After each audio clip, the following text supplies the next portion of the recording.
just happened. Oh, okay. Okay, all right. Thank you, Krisha. Bye. Hi, everyone. Sorry about the confusion. We are Manhatitlan Mexican Folkloric Dance Group, and we're going to be presenting a little later today, explaining the meaning of today, December 12th. So December 12th for us is a very important cultural holiday that revolves around the Virgin of Guadalupe. So right now we're in the installations of St. Raphael's Church out here in Long Island City. They've been so gracious to let us practice here for many years. And this occasion is actually the reason why we started Manhatitlan Mexican Folkloric Dance Group. It was so that we had a lot of dancers and we had skilled dancers that could help us celebrate today. Dance is a very important part of this celebration. We can see it in Mexico. This year, unfortunately, there wasn't able to be any celebrations of any big kind, but today we are able to do it with social distancing. So we're just gonna start off with a brief introduction of what today is. So we're gonna take you over to an altar that is to my right so that you guys can see what we're seeing. So there are some of our dancers. And here we have the altar that is in her honor. And we do a lot of the dances revolving around this. So the choreography revolves around both the church and where the altar is placed right now. The story behind it goes that the Virgin of Guadalupe appeared in Mexico on top of a mountain called Tepeyac 3 times. And on the 3rd time, a miracle happened. This story goes with a lot of difficulty and many different controversies because of the fact that the Catholic Church and the indigenous people of Mexico had ties together in the terms of slaughtering and trying to convert people to a different religion. So it's a very complicated topic and a complicated celebration, but overall it's part of who we are and it's part of what we do. So on today, we dedicate danza, so that's different than folkloric dancing. Danzas have evolved and become more contemporary, but the ones we're going to be showing you today come from the Aztec peoples. So we're going to show you a little bit of what we wear and what we do around it. So we're going to show you one of the main kind of eye catchers of the evening, and that is what the garments of the male. So this is our co-director, Felix. How you doing, everyone? My name is Felix Perez again. I am the director of Manhatitlan Folkloric Dance. And today, so we have the specifically dance to the Aztecs, but now the name they changed a little bit. There's no more Aztecs. They mentioned this concheros because when the Spain people come into Mexico, they introduced to the guitars. And that's why they made they changed the name about to concheros because they used some part of the shell to the animals to create pre-Hispanic guitars. Anyway, so we have a couple of things about this traditional garment. The first thing is to the penacho. So it's decorated with many feathers, and also we use animal skins and many things, and you can see. Also, and you can hear this noise in my feet. Basically, it's about this little looks like a nut, but these are complete different materials for to use these little things, and you can see a little more in my hands.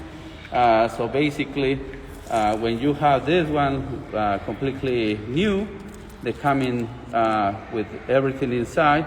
So we need to go careful and to take all the meat out.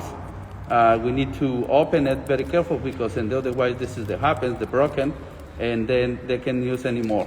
So the more easy technique is to cut it a little bit to the shell and try with something to take it out with a knife or a screwdriver or something like that and take all the meat out. And you can hear in the very different noise. This is complete full. Basically, it's no noise. But when you take it, you make it empty, the sound they change a lot. So this is one of the parts for the most traditional aditaments in the garment about this. The other thing is like the name for the sonaja. Many people they say it's maraca, but it's not. It's completely different. This is the sonaja. In part of the Mexico, we can see sonajeros, the tuxpan, but in this case, we are going to use to make a little noise in the dance. And for the last, I want to mention about the shell. The shell basically is a caracol, but basically to the pre-Hispanic people, this part is very important because when you hear the shell noise, you are supposed to come in and to attend to the meeting or in this case to the dance. I don't want to blow the shell now, but later we are going to try to make a little bit to make the shell. Okay, so this is everything for me. So thank you very much for attending this little dance, and Carla is coming back again. So we learned a little bit about the dresses and the garments and the different kinds of tools we use to dance. And one of the most important ones would have to be this, well, in layman's terms, maracas. So the sound to this one is very standard, right? And in normal senses, you wouldn't have the intercom system or a PA to play music over. So what these groups do is they use the maraca as a form of music, and there's usually a drum that is covered again with the animal hide, and it's usually beat on with that. And then the third musical instrument that is very common here is the shells that you can blow over, and it either signals the start of something, the end of something, or some sort of scary war bed. So now we're going to teach you a little bit of one of the steps that we use during this dance, only using the maraca as our main instrument. So this is something that's very easy to follow. So I'm going to ask two of our dancers, Karen and Estrella, to come forward to help me show you how we dance this. So quickly, I don't know. So everything goes in a sequence of 2. So we're going to take our feet and start backwards with our right foot, 1.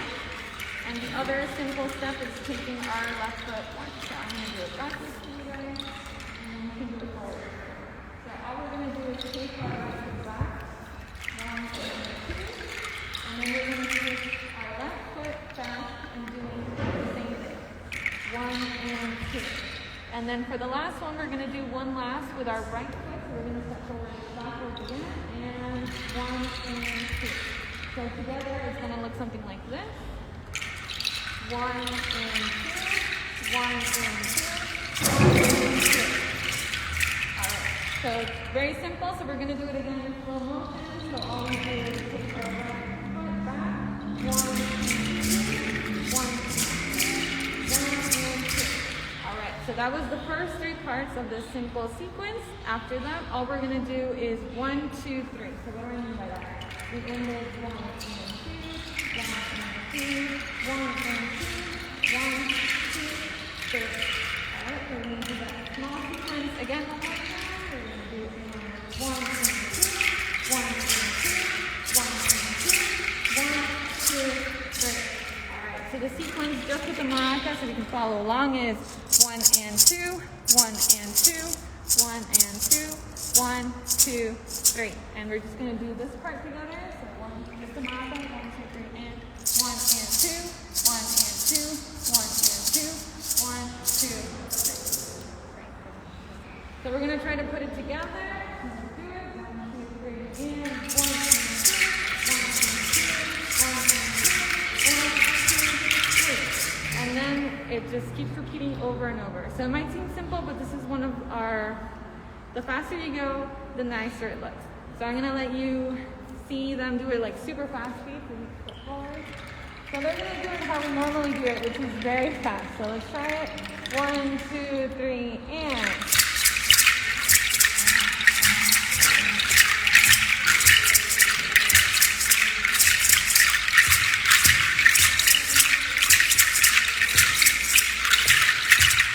All right. And now Now we're gonna do it facing the other way so everyone can get a better view. So we can follow along at home. 1, 2, 3, and.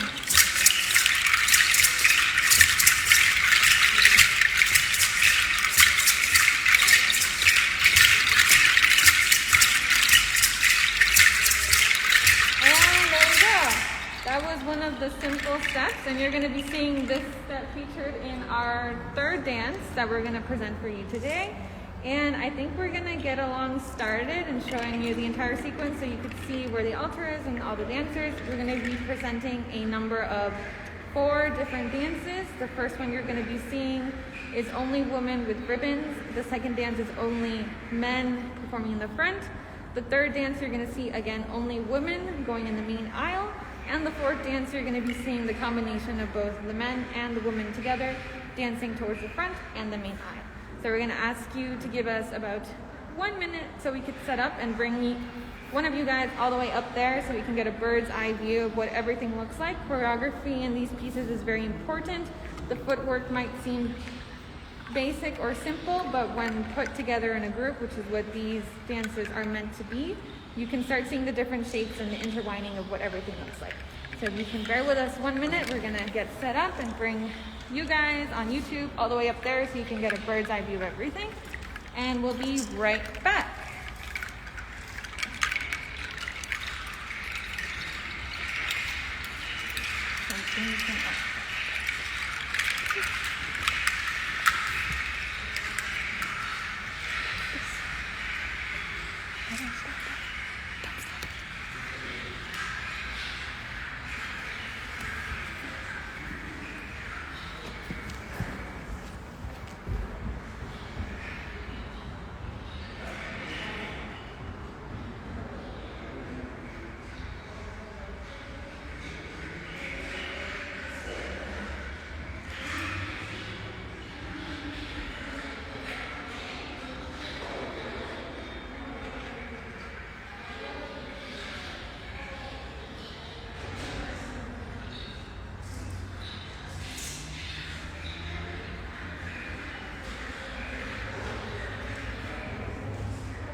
If there are any questions, we'd be happy to take them now before we take our leave.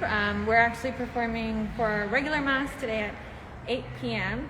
So this is the first of two that we're going to be doing. So I hope that you enjoyed a preview of what's going to be going on in the actual celebration. So again, if there's any questions, we'd love to take them now.